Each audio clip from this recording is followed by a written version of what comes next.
Welcome, and thank you for joining us today. I'm Graylin Phillips with Bernie's Book Bank Associate Board and Houghton Mifflin Harcourt, the Digital First Learning Company. Before we jump into today's adventure, let me tell you how we got here today. Bernie's Book Bank and Houghton Mifflin Harcourt has joined forces yet again.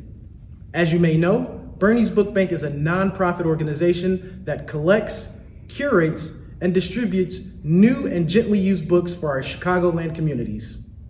We've done this for over 10 years now, distributing over 18 million books. Amazing, right? So we've partnered with HMH, who will lend their voices and creativity during their annual volunteer week to bring us Storytime with Curious George. Throughout today's adventure, you'll get a chance to see what Curious George has been up to. We'll check in with our Associate Board Co-Chair, Amanda Pichter, to give us a brief update. And last, we'll get a surprise visit from our friend at HMH, Christopher Edwards. At the end of the video, we ask that you share this video with all of your Curious George fans. In the meantime, grab your friends, family, snacks, and buckle your seatbelt for today's story time with Curious George. Let's go. Hi, I'm here today with George to read Curious George Plants a Tree. Curious George Plants a Tree, written by Monica Perez.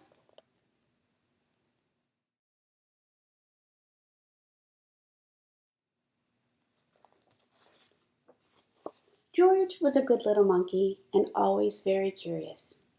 Today was a good day to be curious. The man with the yellow hat was taking George to the Science Museum. The museum is one of George's favorite places.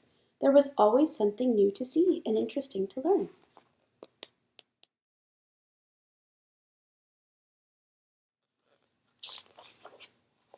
Often there was a special exhibit. George wanted to know what it was today, but first he had to make his favorite museum stops: the rocket room, the mirror maze, and the butterfly space.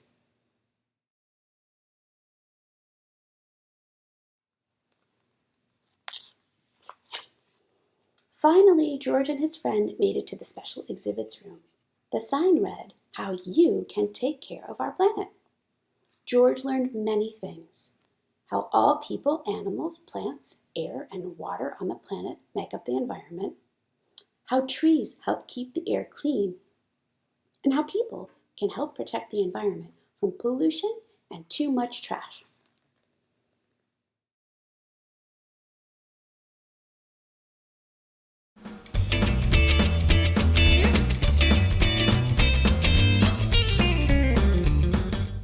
As he and his friend were leaving, they bumped into the museum director.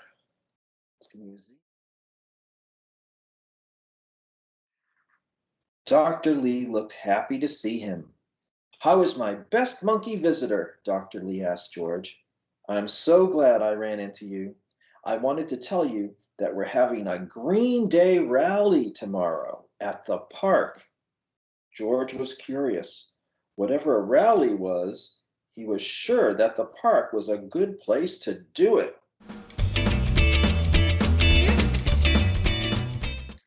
"We're going to plant a truckload of trees and collect used paper for recycling," Dr. Lee explained.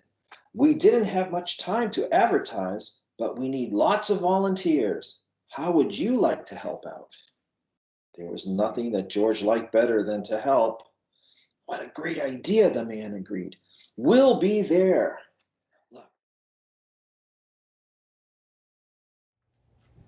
That night, George was ready to do his part for the recycling drive. He gathered every newspaper in the house. He stacked old mail on top of the papers. He piled empty cardboard boxes and food cartons on top of that. What a heap! What more could he add? George scratched his head. Then he took several books off his bedroom shelf.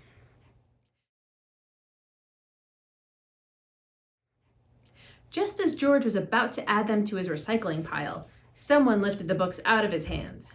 "Not so fast, George," the man said. "These books are made of paper, all right, but you can read and enjoy them many times. And when you're done, you can donate them to other kids or your library. Reusing is just as important as recycling."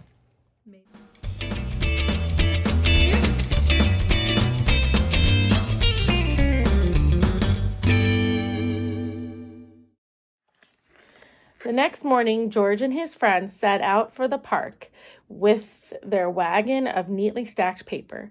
Suddenly, the man stopped and said, "I forgot my gardening gloves. Go on without me, George. I'll be there soon." As George walked down the street, he spotted several newspapers lying about in his neighbor's front stoops. George had an idea. He had lots of room in his wagon. He could recycle all of those newspapers.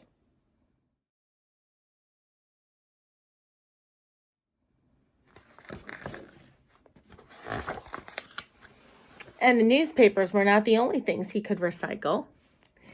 He noticed a stack of paper cups sitting on a table under a tree. In the wagon they went. So did a pile of magazines and a heap of papers someone left on the sidewalk.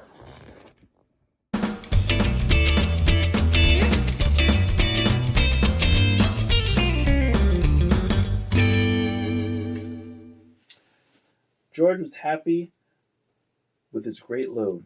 At the park, he found Dr. Lee already hard at work. "Good morning, George," Dr. Lee said. "I'm so glad you came and brought all your friends. We need lots of help to get the job done." George turned around. He was surprised to see so many faces, but they did not look very happy. They looked very angry. Why were they angry? Because when he picked up the newspapers and the cups and everything else, it was not something ready to be recycled, something that people were still using. So the man with the yellow had just arrived in time. He explained to the neighbors that George was gathering paper for a good cause. They were no longer mad. They even stayed to help plant the trees. See, all of them are helping plant the trees. "George, you saved our green day," Dr. Lee said with gratitude. "These trees will provide fresher air, and each summer we'll have more shade, which means we use less water to keep the grass green. Thank you." Being a monkey, George had known all along how important trees really, really were. That was a great story.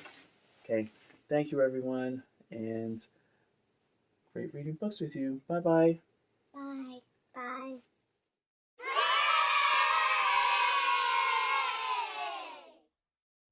Hello, I'm Amanda Pichter, co-chair of the Associate Board of Bernie's Book Bank.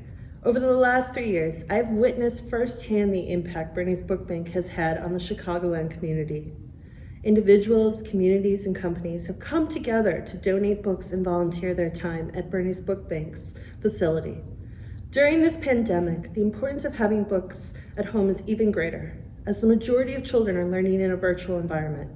I humbly ask you to consider providing support to help Bernie's Book Bank continue their mission to significantly increase book ownership among underserved children. You can provide support by collecting and donating gently used children's books, and a $12 donation will allow Bernie's Book Bank to provide 12 books to one underserved child. Thank you in advance for your donation. Great slime, but now we're going to do some chemical reactions using this very cool little device. Also from Steve Spangler Science. We'll put Mentos and Coke and see what happens. What? Guys, watch it.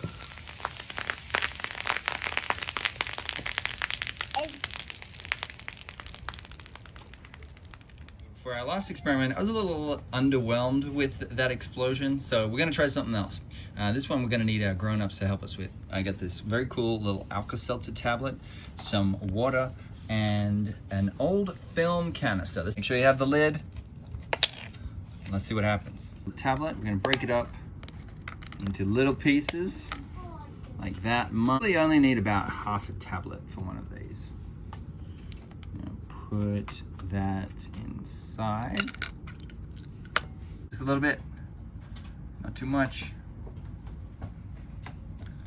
Okay, now we put the lid on and then we watch. Stand back, it might pop.